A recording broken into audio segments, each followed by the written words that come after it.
Hello and welcome. I'm Brigitte and I've got a question for you. Have you ever gotten paid and within a few days or at least a short amount of time, all of your money seems to be gone? And you sit there and ask yourself, what happened to my paycheck? What happened to my money? Well, let's talk about it today. On this channel, I talk about finances and how you can get financially stable and financially independent. And I talk about the Bible and biblical principles that have worked for me. Not a financial advisor, but I have achieved financial stability and financial independence. So if this interests you, stick around. Now, back to our question. What happened to your money? What happened to your paycheck? Well, let's start with the foundational reasons that these things happen. There's a scripture in Haggai 1:6, and it talks about somebody, they work, they go to work, they earn money, they bring it back home and they put it in their pocket. But you know what the problem is? Their pocket has a hole in it. It's like it comes in, boom, goes right back out. And the problem is the priority is not God, the foundation is not God. There is a connection between your money and your relationship with God. Often we spend and truly waste a whole lot of money because we're trying to fill a void, an emptiness, maybe make up for some childhood trauma by spending money. And let me tell you the truth, honey, they have not printed enough money to fill that kind of void. And so we start with God and just knowing that we are loved and we are cared about. That is a tremendous foundation. Now, here's the other thing. This often happens because we don't tell our money, we don't direct our money and give our money instructions. It's what's called a budget. I'm not talking about something super fancy that you can pay for. You can use an Excel spreadsheet if that works for you, but something that directs and controls where your money goes. There's a YouTuber that I like to listen to. His name is Dr. Charles Apoki, and he often says that money is an idiot. Money will do whatever you tell money to do, but it will not automatically jump into your savings account. It will not automatically jump into your brokerage or investment account. And it will not automatically pay your bills. If you want to, you can take your whole paycheck and you can go out and buy a bunch of lottery tickets. And maybe you win a dollar or two, and maybe you win nothing. But if that's what you want to do, you can do it because money is an idiot. It will only do what you tell it to do. And if you don't tell it to do anything, it will just sort of waste away and you won't know what happened. Now, where exactly do we spend money, especially when we aren't sure where it went? Oftentimes, it starts with debt. If you've got several bills, the interest that you will be paying on those debts will eat up your money very quickly.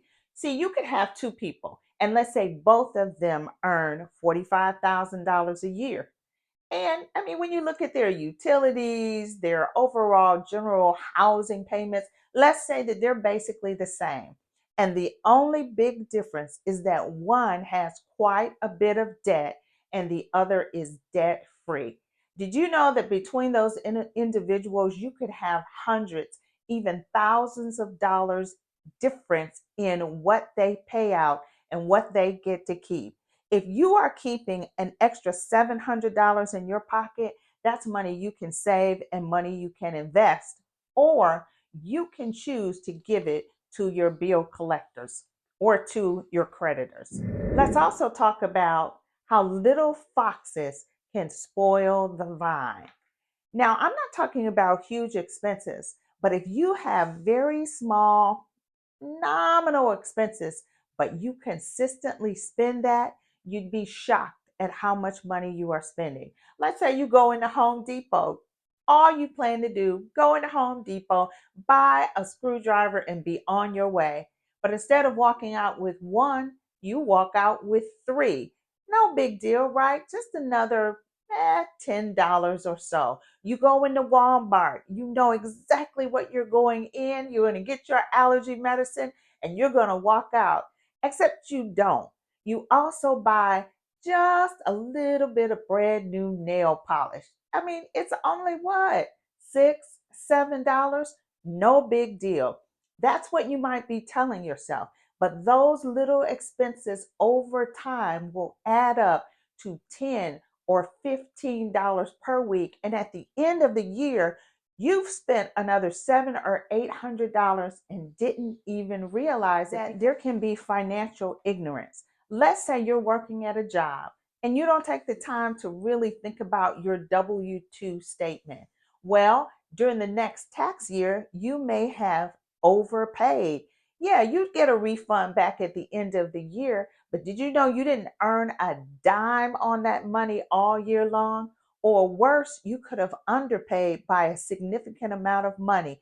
And yes, Uncle Sam is going to come looking for that money.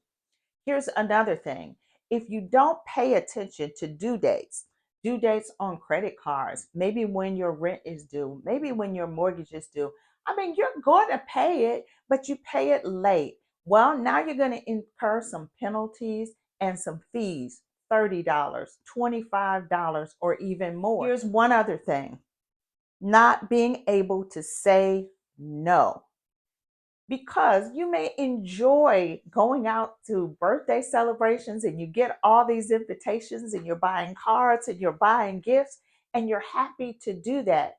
But if you haven't set a budget, if you haven't set a limit, you may find yourself spending way more than you originally intended. Then the last thing, listen, we love our loved ones. We really love them.